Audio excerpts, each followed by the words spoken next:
Hello!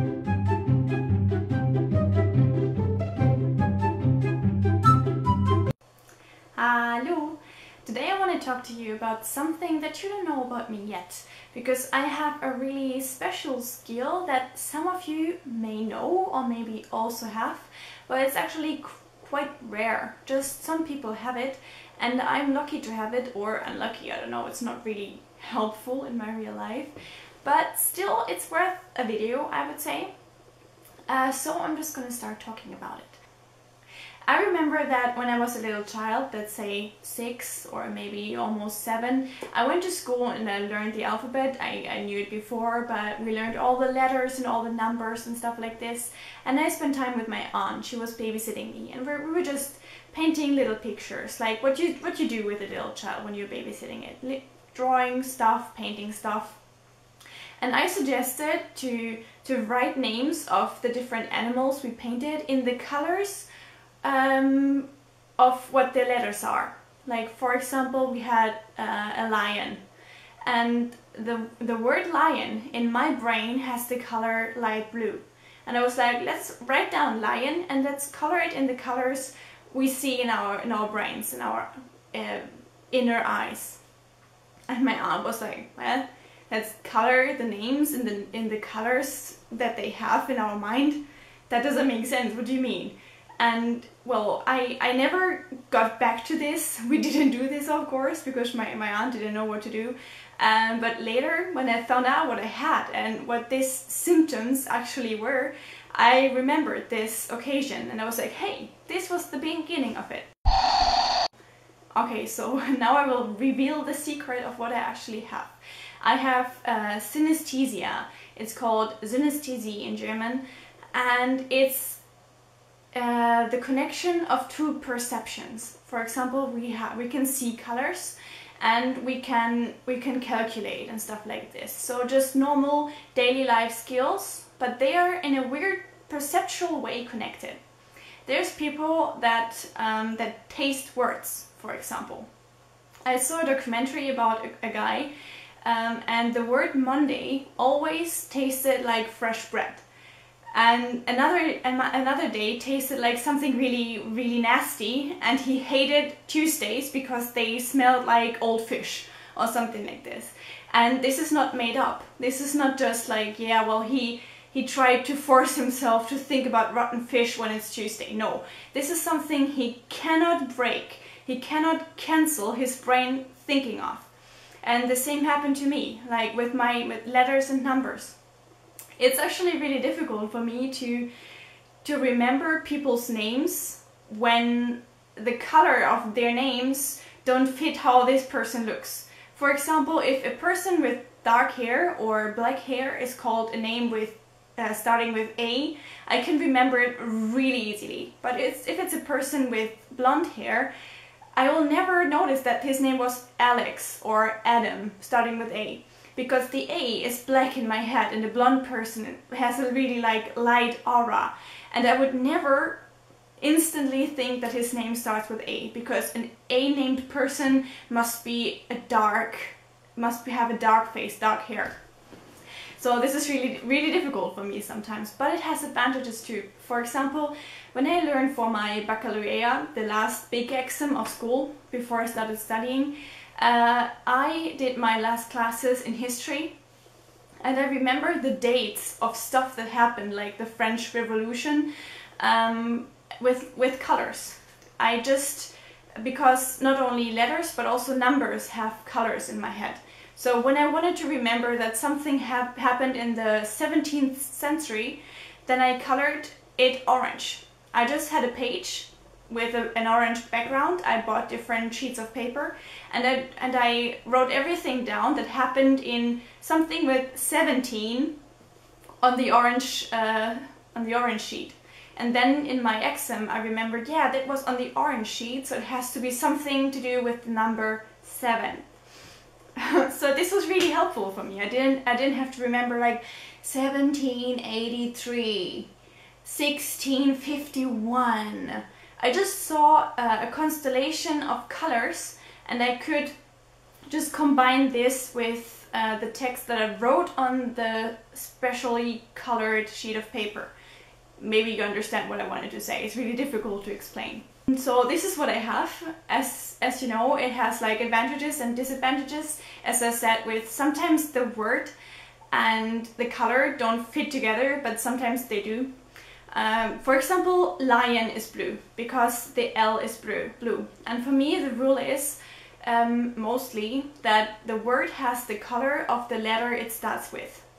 If the first letter is followed by a letter that has a really dominant color, like red, like for example, assassin starts with A, which is like black purplish, a mix of black and purple, and the S is red. Then I would see black red. This word would be like starting with black and then going reddish, because the S is really dominant. But normally a word has just the color of its first letter. It's really funny because sometimes letters have the same colors and sometimes they have something really unique. For example, the Y has a really like skin colored rosé tone, but for example the M, the O, the E, yeah, I think that's it, they are all have all a light yellow. I don't know why these letters are grouped, but they belong together for some reason. I think I can give you a little list of the colors my letters have. Here it comes.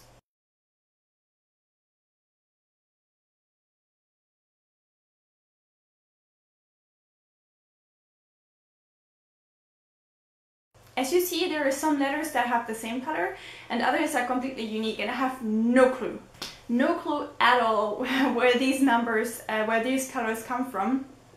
I never learned them. They were just there since my birth, since I was a child. When you remember the little story I told you about me painting the words and the colors they were. And yeah, I don't know why I have this. I read a little bit about it and it said that synesthesia is a common skill of people that are really creative, that work a lot with like numbers and words. And since I write, since I am, I don't know, 4 years old, I learned the letters and I already wrote my little stories. Since I'm a really word and letter focused person, I think I just developed that skill to help myself finding combinations of letters and words and learning the grammar and the spellings correctly, because I'm a grammar Nazi too, and I know a lot about spelling. It's really unlikely that I spell a word wrong, and I think this synesthesia skill also helps me in writing things correctly, learning languages, because I'm much quicker in learning languages than learning about sciences, for example. It also helps me about math. I can really easily calculate two numbers together because I just see special combinations of numbers. I know that orange and green equals 10.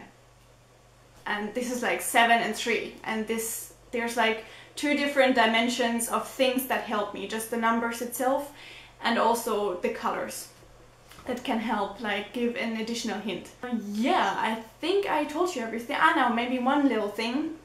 Letters have a dark blue background in my head, and then they are like, yeah, then they just have their colors, and they go from here, from the upper left to the bottom right.